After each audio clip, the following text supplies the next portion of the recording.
സ്തുതി ചൊല്ലാം.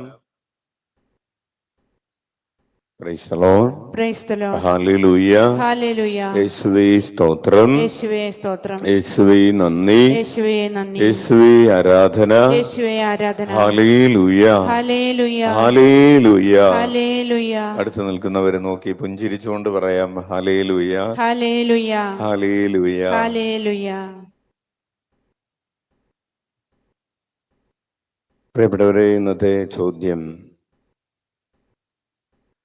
നിന്റെ ഭാഗത്ത് നിന്ന് ഒരു തെറ്റ് സംഭവിച്ചാൽ നീ എന്ത് ചെയ്യും? എന്താണ് ചോദ്യം?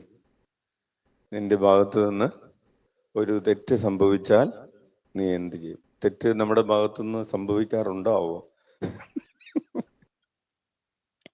നമ്മുടെ ഭാഗത്തു നിന്ന് തെറ്റുകൾ സംഭവിക്കാറുണ്ട്. നമ്മുടെ ഭാഗത്തു നിന്ന് മാത്രമല്ല, നമ്മുടെ പ്രിയപ്പെട്ടവരുടെ ഭാഗത്തു നിന്നൊക്കെ തെറ്റുകൾ, എല്ലാവരുടെയും ഭാഗത്തു നിന്നും തെറ്റുകൾ സംഭവിക്കാറുണ്ട്, സംഭവിക്കും, ഇനിയും സംഭവിക്കും. അപ്പോൾ എന്ത് ചെയ്യും? ഇന്നത്തെ ഒന്നാം വായനയിൽ അപ്പോസ്തലന്മാര് അവരുടെ ഭാഗത്ത് നിന്ന് ഒരു തെറ്റ് സംഭവിച്ചതിനെ കുറിച്ച് ക്ഷമ ചോദിക്കുന്ന ഒരു ഭാഗമാണ് നമ്മൾ വായിക്കുന്നത്. അതായത് അപ്പോസ്തലന്മാര് നേരിട്ടല്ലെങ്കിലും ഗ്രൂപ്പിൽപ്പെട്ടവര് ഒരു സ്ഥലത്ത് നിന്ന് ഇങ്ങനെ പ്രസംഗിച്ചു, പരിച്ഛേദനം സ്വീകരിക്കാത്തവർക്ക് രക്ഷ പ്രാപിക്കാൻ പറ്റുകയില്ല. അതുകൊണ്ട് ക്രിസ്ത്യാനികളായവർ, വിജാതീയരിൽ നിന്ന് ക്രിസ്ത്യാനികളായവർ നിർബന്ധമായും പരിച്ഛേദനം സ്വീകരിക്കണം എന്നൊക്കെ പഠിപ്പിക്കുകയും അത് സഭയിൽ ഒരു തെറ്റായ പഠനം അസ്വസ്ഥതയുണ്ടാക്കുകയും ചെയ്തു. അതിനുശേഷം അപ്പോസ്തലന്മാര് ജെറൂസലേം സുനഹദോസ് എന്നാണ് അതിനെ പറയുന്നത്.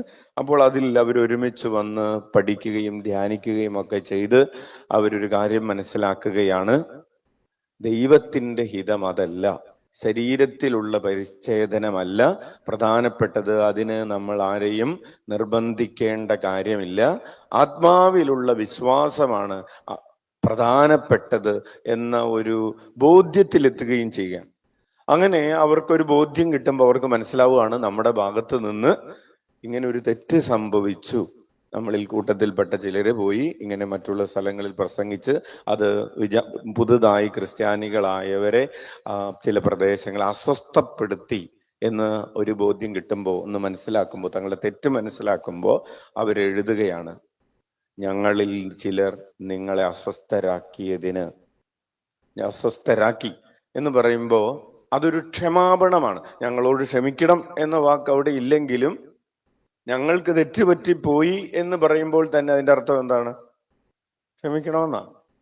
അപ്പോൾ ഞങ്ങൾ ഇങ്ങനെ ഒരു പ്രശ്നം സംഭവിച്ചു പോയി, പക്ഷെ ഞങ്ങൾ ഇപ്പോൾ തീരുമാനിച്ചിരിക്കുകയാണ്, ആ തെറ്റ് തിരുത്താൻ തീരുമാനിച്ചിരിക്കുകയാണ്. ക്ഷമ ചോദിക്കുന്നു എന്ന് മാത്രമല്ല, ചെയ്തു പോയ തെറ്റിന് ക്ഷമ ചോദിക്കുന്നു എന്ന് മാത്രമല്ല, അത് തിരുത്താൻ തീരുമാനമെടുത്തിരിക്കുന്നു. കൈയടിച്ച് കർത്താവിന് നന്ദി പറയാം. അപ്പോൾ പ്രിയപ്പെട്ടവരെ, നമ്മുടെ ഭാഗത്ത് നിന്ന് തെറ്റുകൾ സംഭവിച്ചിട്ടുണ്ട്, സംഭവിക്കുന്നുണ്ട്, ഇനിയും സംഭവിക്കും.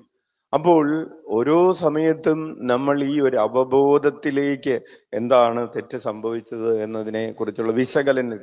അതുകൊണ്ടാണ് എല്ലാ ദിവസവും രാത്രിയിൽ നമ്മുടെ ശുഭരാത്രി വചന ശുശ്രൂഷയുടെ സമയത്ത് നമ്മളൊരു മിനിറ്റ് നമ്മുടെ ജീവിതത്തിൽ വന്നുപോയ വീഴ്ചകളെ ഓർത്ത് അനുദപിക്കാമെന്ന് പറഞ്ഞ് നമ്മൾ നിശബ്ദതയിൽ ഒരു മിനിറ്റ് ചെലവഴിക്കാറുണ്ട്. ഒരല്പസമയം നമ്മുടെ ഇന്ന് പ്രഭാതം മുതൽ ഈ സമയം വരെ ചിന്തയിൽ, വാക്കിൽ, പ്രവൃത്തിയിൽ ഒക്കെ പലതരത്തിൽ മറ്റുള്ളവരെ ബുദ്ധിമുട്ടിച്ചിട്ടുണ്ട്, ദൈവത്തിന് ഇഷ്ടമില്ലാത്തത് ചെയ്തിട്ടുണ്ട്.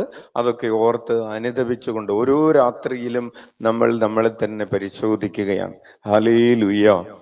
അപ്പോൾ ആ തെറ്റിന് ക്ഷമ ചോദിക്കുക, അതുപോലെ ആ തെറ്റ് ഇനി ആവർത്തിക്കാതിരിക്കാൻ ഒരു തീരുമാനം എടുത്തുകൊണ്ടാണ് ഓരോ രാത്രിയിലും നമ്മൾ കിടക്കാൻ പോകുന്നത്.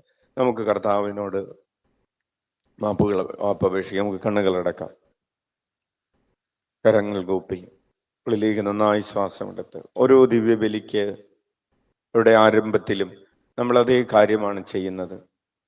എൻ്റെ ചിന്തകൾ, എൻ്റെ വാക്കുകൾ, എൻ്റെ പ്രവൃത്തികൾ മറ്റുള്ളവർക്ക് വിഷമം ഉണ്ടാക്കിയിട്ടുണ്ട്, പ്രയാസം ഉണ്ടാക്കിയിട്ടുണ്ട്, അസ്വസ്ഥപ്പെടുത്തിയിട്ടുണ്ട്, ചിലപ്പോൾ പാപത്തിലേക്ക് നയിച്ചിട്ടുണ്ട്. അനുദപിക്കാം. ആ തെറ്റ് തിരുത്താൻ